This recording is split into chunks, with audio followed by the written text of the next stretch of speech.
Hi guys, I'm Steve and this is Johnny Fix-It's One Man Shop Show. It's Tool of the Week, and actually it's going to be Tool of the Week and modified tools today, so let's go over some stuff for the welders. For you guys just starting out in welding, if you're doing a lot of holes or sheet metal cracks, things like that, you're going to like this.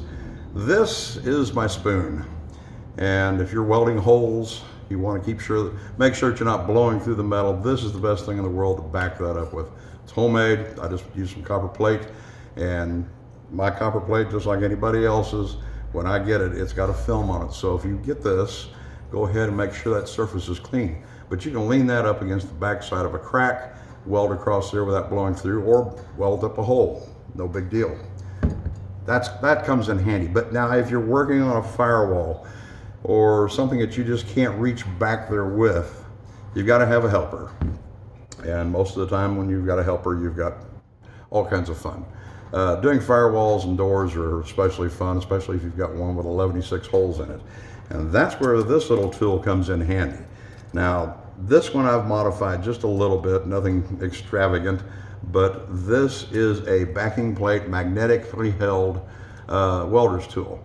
And I love this thing because it articulates well. It's got a nice spring metal to it, so when you put it down on something, it holds that firmly against the hole.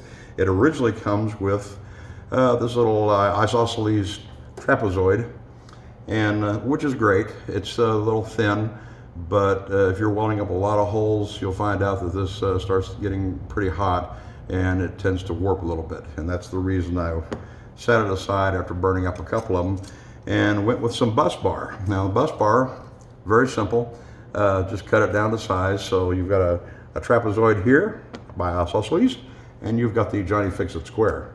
Now this, you want to make sure when you make your piece that it fits loosely on there. You don't want to run the screw down tight, because whenever you're welding against something, this has to articulate to lay flat.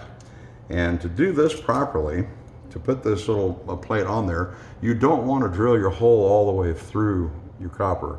You want to drill it just deep enough to put a set screw in there. And what I'm using is just regular old self-tapping screws. Let me show you one. Little self-tapping screw, and it's got a little tiny drill bit at the very end of it. What I did with that, I just used it to drill into the bus bar, just up to where the threads are. You don't want to drill all the way through, because then you'll weld the screw to the hole that you're filling up. Then go ahead and cut that drill bit off and screw it in. You'll have to force it a little bit, but hey, it's fine. It's cheaper than going out and buying a whole bunch of these. And again, bus bar, just like plate, sometimes they come up with a coating on them, so you've got to remove that coating whenever you get ready to use these.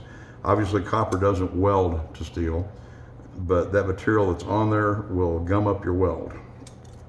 But this is a wonderful tool. If you've ever had to work with a helper to do these kinds of jobs